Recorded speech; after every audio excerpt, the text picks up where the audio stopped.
तीज का त्योहार बस आने ही वाला था। हिमालय की सभी मादा पक्षी जोर शोर से तीज की तैयारियों में जुटी हुई थी। उसी जंगल में एक टुनटुनी नाम की चिड़िया रहा करती थी, जो घर घर जाकर चूड़ी बेचा करती थी। टुनटुनी चिड़िया ने सोचा, अरे 2 दिन बाद तो तीज का त्योहार है। मैंने तो अभी तक अपने लिए कोई सामान भी नहीं खरीदा है। आज बाजार जाकर अपने लिए कुछ श्रृंगार का सामान ले आती हूँ। ऐसा सोचकर वो कालू कौवे की एक बड़ी सी दुकान में अपने लिए सामान लेने जाती है। वहाँ पर सुंदर सुंदर चूड़ियाँ देखकर वो उनका दाम पूछने लगती है। टुनटुनी चिड़िया खुश होकर कहती है, अरे वाह कालू जी, आपके पास तो बहुत सुंदर सुंदर सामान है। ये कड़े कितने के हैं? 50 रुपए के दो। अरे कालू भाई साहब, मेरा भी चूड़ियों का ही काम है। आप तो दुगने से भी ज्यादा रुपए ले रही हैं। ये तो सरासर लूट है। अरे तेरी हिम्मत भी कैसी हुई अपनी 2 कौड़ी की चूड़ियों की तुलना मेरी दुकान के सामान से करने की? अरे कहाँ तेरे ठेले पर बिकने वाला सस्ता सामान और कहाँ मेरी एयर कंडीशन शॉप में रखी हुई महंगी चूड़ियाँ। लेना है तो ले, नहीं तो जा यहाँ से। मैं कोई तुलना नहीं कर रही। आप मुझसे इस तरह क्यों बात कर रही हैं? अरे तो और कैसे बात करूं? ठेले पर चूड़ी बेचने वाली अब मुझे दुकानदारी सिखाएगी क्या? अगर तुझे ज्यादा ही पता है ना चूड़ियों के दामों का, तो जाकर तू भी दुकान खोल ले। मैं अभी देखता हूँ कौन तुझ भिखारन के पास सस्ती चूड़ियाँ लेने आता है। कालू कौवे के व्यवहार से टुनटुनी को बहुत दुख पहुंचता है और वो उदास मन से अपने घर आ जाती है। अगले दिन टुनटुनी चिड़िया अपना ठेला लेकर काम पर निकल जाती है। चूड़ी ले लो चूड़ी, सुंदर रंग बिरंगी चूड़ियाँ ले लो। टुनटुनी चिड़िया अपना चूड़ियों का ठेला लेकर जा ही रही होती है कि उसकी नजर चूड़ी और श्रृंगार के सामान से सजे हुए बाजार पर पड़ती है। क्यों न मैं भी तीज के मौके पर जंगल में अपनी चूड़ियों की दुकान लगा लूं। क्या पता त्योहार के मौके पर मेरी किस्मत ही बदल जाए। ऐसा सोचकर टुनटुनी चिड़िया बाजार में ही अपनी चूड़ियों की कच्ची दुकान लगा लेती है।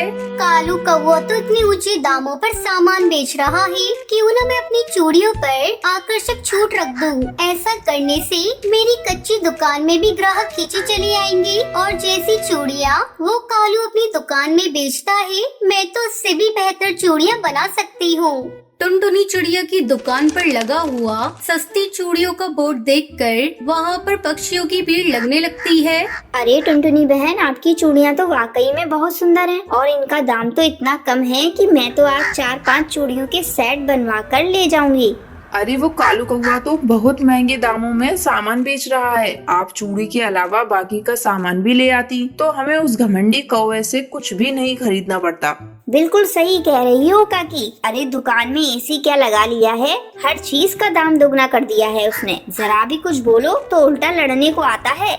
टुनटुनी जी, सच में आप तो कितना मीठा बोलती हो और आपकी चूड़ियाँ भी कितनी सुंदर हैं और सस्ती भी हैं। हम तो अब से आप ही से चूड़ियाँ खरीदा करेंगे। टुनटुनी के अच्छे व्यवहार और कम दामों से आकर्षित होकर पक्षी उसकी दुकान में चूड़ी लेने के लिए आने लगते हैं। 2 दिन के अंदर ही टुनटुनी की सारी चूड़ी बिक जाती है। उधर कालू कौवा पूरा दिन दुकान पर खाली बैठा ग्राहकों को इंतजार करता रह जाता है। उसी शाम टुनटुनी चिड़िया अपनी दुकान बंद करके घर लौट रही होती है कि तभी कालू कौवा वहाँ पर आ जाता है। अरे ओ दुष्ट चिड़िया, तुझे पहले भी समझाया था कि तेरी इस बाजार में दाल नहीं गलने वाली, लेकिन तू नहीं मानी और तूने अपना ये फटीचा ठेला यहाँ आकर लगा दिया। अब अगर कल तू यहाँ दिखाई पड़ी तो तुझे तेरी चूड़ियों के साथ उठाकर यहाँ से बाहर फेंकवा दूंगा। देखो कालू भैया, मैंने किसी भी पक्षी को आपकी दुकान पर जाने से नहीं रोका है। आप खुद ही अपना सामान इतने ऊंचे दामों पर बेच रही हो कि कोई भी पक्षी आपकी दुकान में नहीं जाना चाहता है। इसमें मेरी कोई गलती नहीं है। ऊपर से आप पक्षियों के साथ बदतमीजी करते हैं, जिसके कारण ग्राहक आपसे नाराज रहते हैं। सिर्फ एसी लगाने से ग्राहक आपकी दुकान में नहीं आएंगे। अरे 2 दिन तेरी चूड़ियाँ क्या बिक गई? तू तो मेरे सामने जुबान चलाने लगी। अरे ठेले पर चूड़ी बेचने वाली चिड़िया, लगता है तेरी अकल ठिकाने लगानी ही पड़ेगी। तू ऐसे नहीं जानेगी। इसके बाद कालू कौवा टुनटुनी चिड़िया से बदला लेने के लिए योजना बनाने लगता है। मेरे पास जितनी भी तैयार चूड़ियाँ थी वो सब तो बिक गई है। अभी भी एक दिन बाकी है। क्यों ना मैं आज रात जागकर ढेर सारी चूड़ियाँ तैयार कर लूं, ताकि कल मैं उन्हें बाजार में ले जाकर बेच सकूं। मैं भी इस कालू को दिखाकर रहूंगी कि दुकान का छोटा या बड़ा होने से कुछ नहीं होता है, नीयत सही होनी चाहिए।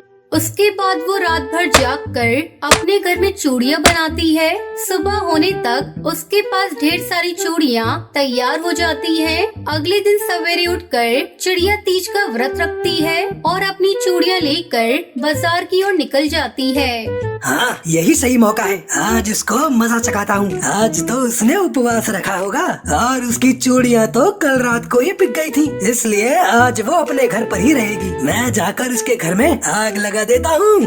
कालू कौआ खिड़की से कूदकर टुनटुनी के घर के अंदर घुस जाता है और अंदर जाकर पेट्रोल छिड़कने लगता है, लेकिन गलती से पेट्रोल की कुछ बूंदें उसके शरीर पर गिर जाती है। जल्दबाजी में आग लगाते हुए कालू कौआ खुद चूड़ी पकाने की भट्टी के संपर्क में आ जाता है और उसके पंखों में आग लग जाती है। कोई बचाओ, कोई मुझे बचाओ, मुझे बचा लो, बचाओ, कोई बचाओ। कालू की चीखने की आवाज सुनकर पास के पक्षी वहां पहुंच जाते हैं और उसकी जान बचा लेते हैं। तभी टुनटुनी भी वहां आ जाती है। अरे कालू भैया, आप मेरे घर में कैसे पहुंच गए? अरे मुझे माफ कर दो टुनटुनी, शायद भगवान ने मुझे सजा दी है। अरे मैं तो तुम्हें जलाने आया था, लेकिन मैं खुद ही उसी आग में झुलस गया। मुझे तकलीफ हुई तो समझ में आया कि अब मैं किसी का बुरा नहीं सोचूंगा, मुझे माफ कर दो। कालू कौवे के आंसू देखकर टुनटुनी उसे माफ कर देती है और फिर खुशी खुशी अपनी दुकान में चूड़ी बेचने लगती है। कालू को भी शिक्षा मिल जाती है कि किसी का बुरा सोचने से अपना भला नहीं किया जा सकता है।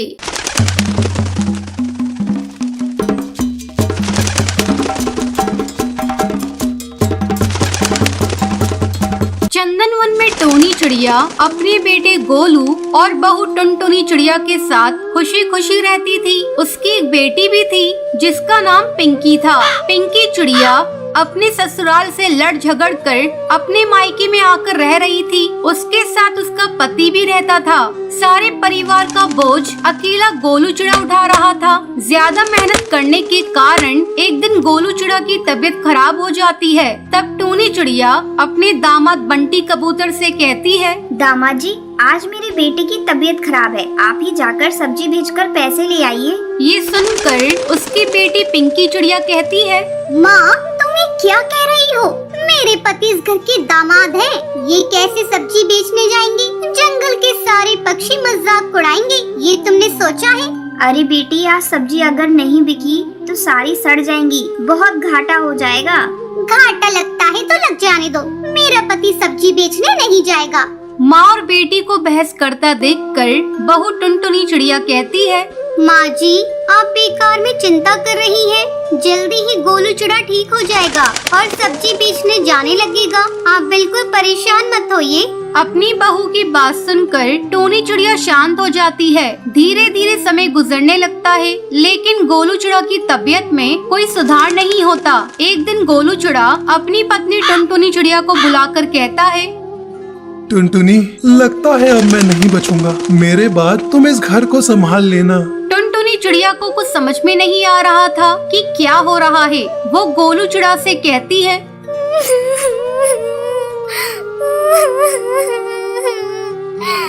चुप हो जाओ, अरे तुम्हारे दुश्मन, मैं तुम्हें कुछ नहीं होने दूंगी। तुम जल्दी ठीक हो जाओगे। बहुत दवा करने के बाद भी गोलू चिड़ा एक दिन मर जाता है। टुनटुनी चिड़िया पर दुखों का पहाड़ टूट पड़ता है। धीरे धीरे समय गुजरने लगता है। घर में खाने के लिए अब एक भी दाना नहीं बचा था। तब टूनी चिड़िया एक बार फिर से अपने दामाद को सब्जी बेचने के लिए कहती है, लेकिन उसका दामाद टस से मस नहीं होता। अपनी सास को दुखी देखकर टुनटुनी चिड़िया कहती है, माँ जी, गोलू ने इस घर की जिम्मेदारी मुझे सौंपी है, मैं अपनी जिम्मेदारी निभाऊंगी। अगले दिन सुबह सुबह टुनटुनी चिड़िया घर का सारा काम करके सब्जी बेचने जाने लगती है। तभी उसकी ननंद पिंकी आकर उससे कहती है, अरे ओ महारानी, तुझे इस घर की लाज शर्म की कुछ परवाह है या नहीं? तू सब्जी बेचने जाएगी, हम लोगों की नाक कटवाना चाहती है।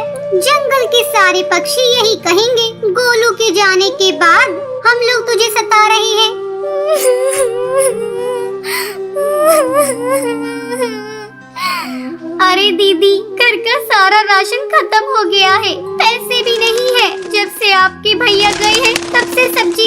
काम भी बंद है। ऐसे में मैं सब्जी बेचने ना जाऊं तो क्या करूं? सबको भूखा मार डालूं। देख रही हो ना माँ, भाभी इस घर की इज्जत उतारने पर तुली है। अपनी बेटी की बात सुनकर टूनी चिड़िया चिढ़कर कहती है, अब ज्यादा बातें मत बना बेटी, तेरा पति तो घर में पड़ा आराम कर रहा है, वो तो पैसे कमाने जा ही नहीं रहा है, तो बहू क्या करे? और मेरी भी तबीयत इतनी अच्छी नहीं है कि मैं जाकर कुछ कमा कर लाऊं। तुझे ज्यादा अपनी इज्जत की पड़ी है तो चली जा अपने ससुराल। अब हम लोग तुम्हारा खर्चा नहीं उठा सकते। मेरी बहू हीरा है, हीरा। जा बहू, मैं तुझे आज्ञा देती हूँ, तू जाकर सब्जी बेच और कुछ पैसे घर में ला। तुझे किसी के तानों की परवाह करने की कोई जरूरत नहीं। किसी की इज्जत जा रही है वो इस घर से जा सकता है। ये सब सुनकर पिंकी चिड़िया समझ गई थी अब उसका इस घर में गुजारा नहीं होगा। अगले ही दिन अपने पति के साथ अपने ससुराल चली गई। इधर टुनटुनी चिड़िया कड़ी मेहनत करके सब्जी बेचने लगी और उससे जो पैसे मिलते थे उससे वो अपना घर चलाने लगी। इस तरह टूनी अपनी मेहनती बहू के साथ खुशी खुशी रहने लगती